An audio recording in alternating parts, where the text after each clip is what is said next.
Halo, apa kabar kalian semua? Seperti biasa, Mas Ogi akan menyajikan film-film yang menarik untuk kalian semua yang pastinya akan menguji adrenalin kalian. Maka dari itu, siapkan jantung kalian baik-baik ya. Tapi tunggu dulu, kalian sehat kan?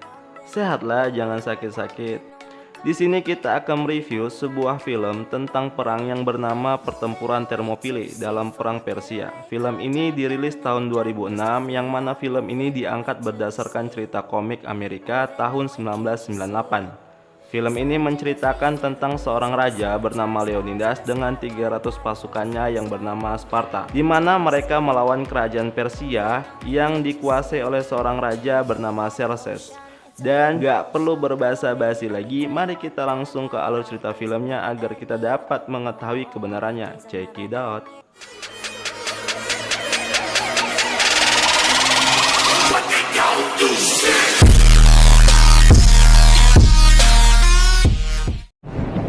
Di awal scene kita diperlihatkan oleh kakek-kakek yang tua renta, dan ini orangnya, di mana dia sedang menggendong seorang bayi, di mana dalam tradisi Sparta seorang bayi laki-laki yang lahir dalam keadaan cacat akan dibuang, tetapi apabila bayi tersebut lahir dalam keadaan sempurna dengan memiliki fisik yang bagus, gagah, dan apalagi memiliki batang yang besar, maka dia akan dijadikan seorang prajurit Sparta. Lalu di sini kita diperlihatkan oleh seorang bocah, yang mana bocah tersebut adalah seorang bayi di awal scene tadi, di mana dia terpilih menjadi prajurit Sparta, dan di sini dia sedang dididik menjadi prajurit yang tangguh, yang pastinya tidak mengenal rasa takut apalagi gentar dalam menghadapi musuh-musuhnya. Dan setelah usia 7 tahun, Sparta punya tradisi, yang mana tradisi tersebut bernama agoge, di mana seorang cikal bakal seorang prajurit tersebut dikeluarkan dari Sparta, dan dia diharuskan berkelana melewati teriknya matahari dan dinginnya salju, dan diharuskan juga untuk berhasil membunuh seekor binatang buas agar dia dapat diakui sebagai prajurit yang siap untuk bertempur. Lalu di sini bocah tersebut telah kembali dan berhasil membunuh serigala tersebut, dan singkat cerita setelah 30 tahun lamanya dia pun diangkat menjadi raja di Sparta, yang mana namanya adalah Raja Leonidas, dan ini orangnya. Lalu di sini Sparta telah didatangi oleh seorang utusan dari Persia, yang mana utusan tersebut memiliki paras yang tampan dan gagah yang pastinya akan mengangkat hasrat birahi para wanita, yang mana kerajaan Persia bernama Xerxes, dan ini orangnya. Kita bahas tentang dia nanti. Lalu di sini utusan Persia tersebut berbicara kepada Leonidas untuk meminta tanah, air, api, dan udara. Ternyata dia mau menyempurnakan elemennya. Bukan ya guys. Maksudnya itu orang Persia mau meminta semua kekuasaan yang ada di Sparta, tetapi di sini Leonidas menolaknya. Dia mendatangi Epor, yaitu sang dewa. Nah, Epor itu sendiri adalah seorang yang lahir dalam keadaan cacat dari perkawinan silang antar saudara, dan mereka mendapatkan kekuatan dari perbuatan mereka. Nah, hal itu yang menyebabkan mereka bisa disebut seorang dewa. Siapapun yang hendak berperang di Sparta harus membayar upeti ke mereka dan harus mendengarkan perkataan mereka. Tetapi mereka ini adalah orang yang tamak dan serakah, karena mereka akan memihak kepada orang yang membayar mereka dengan jumlah yang lebih banyak. Di sini Epor menyuruh Leonidas untuk tidak berperang, tetapi Leonidas menolaknya karena dia memikirkan kemaslahatan rakyatnya yang akan menjadi budak dan santapan orang-orang Persia. Karena Leonidas membangkang, maka Epor bertanya kepada orakel. Nah, orakel itu sebenarnya adalah tipu daya Epor, di mana dia selalu meminta tumbal seorang wanita yang paling cantik untuk tinggal bersama mereka. Ketika wanita itu sudah tinggal bersama Epor, maka Epor menjulukinya sebagai orakel.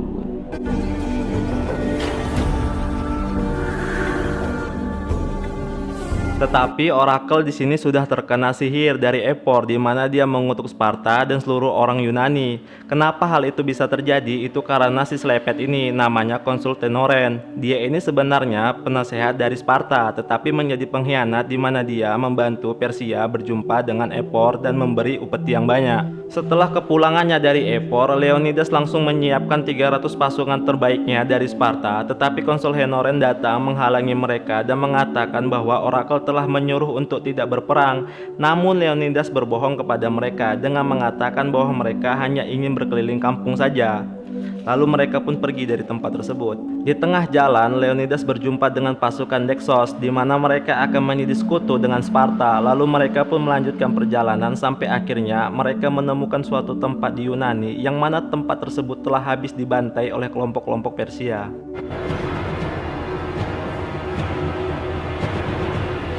Di sini mereka terus melanjutkan perjalanan ke arah utara yang bernama Gerbong Panas sampai akhirnya mereka berjumpa dengan pasukan Persia yang sedang berada di lautan, tetapi keberuntungan memihak kepada Sparta karena badai telah datang dan menghancurkan sebagian pasukan Persia yang berada di lautan. Setelah itu mereka mengendap-endap untuk mencari tahu sisa pasukan Persia. Karena sisa pasukan Persia masih begitu banyak, maka mereka pun menyusun strategi dengan membangun tembok raksasa agar orang-orang Persia tidak dapat menuju wilayah Sparta, dan mereka pun membangunnya dengan mayat-mayat dari prajurit Persia yang mereka bunuh.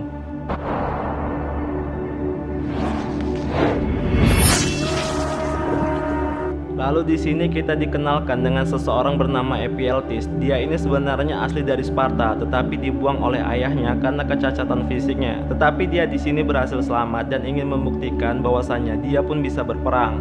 Tetapi di sini Leonidas tidak bisa menerimanya karena dia ini tidak SNI. Oh, salah, maksudnya SNS, Standar Negara Sparta.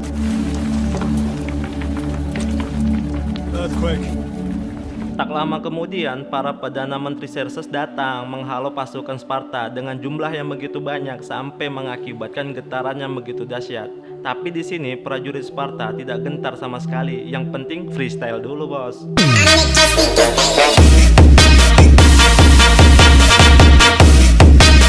Udah ya guys, sepertinya kita masuk pada topik pembahasannya. Sparta tidak memiliki rasa takut karena mereka memiliki otot kawat tulang besi seperti mana selayaknya Gatot Kaca. Mereka dididik memang untuk berperang dan membantai.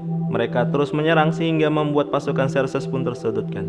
Sparta terus menyerang yang membuat pasukan Xerxes tertekan. Tetapi di sini Sparta kehilangan prajurit mudanya bernama Atinos. Dia lengah yang menyebabkan musuh pun datang dari arah belakangnya dan memenggal kepalanya.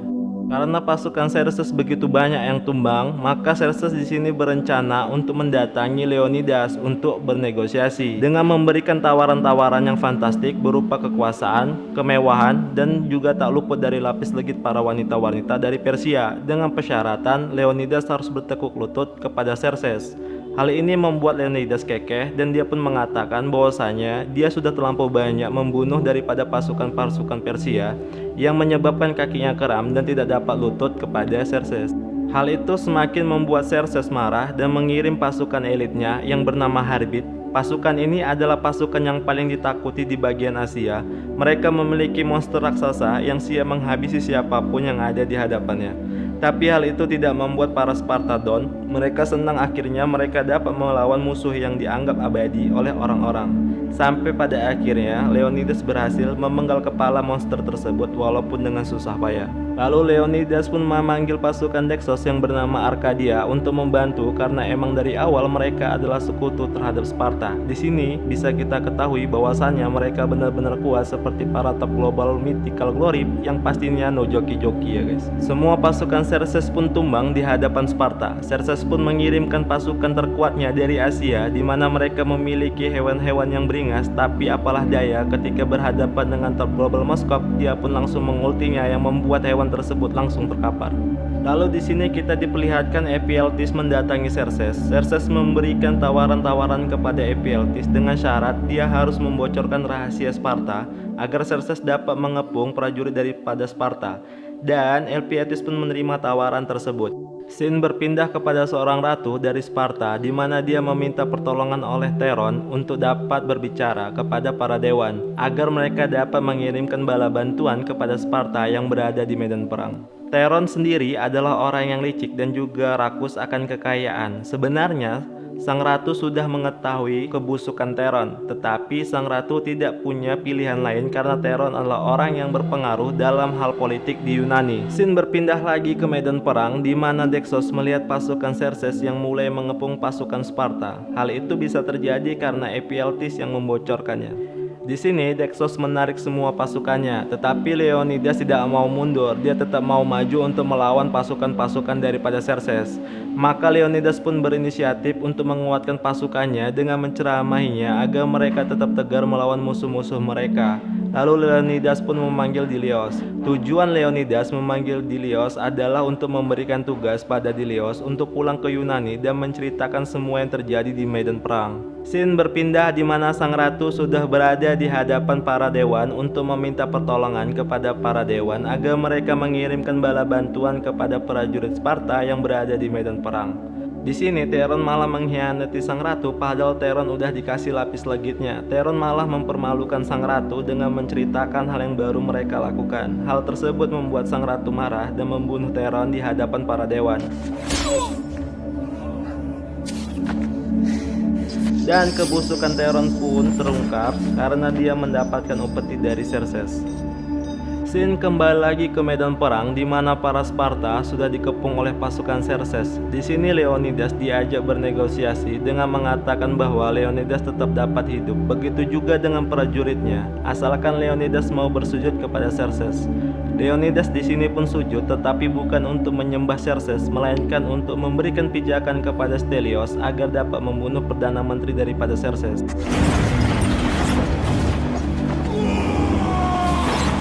Leonidas pun bangkit dengan gaya lempar lembingnya dan dia pun melemparkan tombaknya yang membuat Xerxes berdarah, dan akhirnya Leonidas pun mati selayaknya kesatria dengan dihujani ribuan anak panah.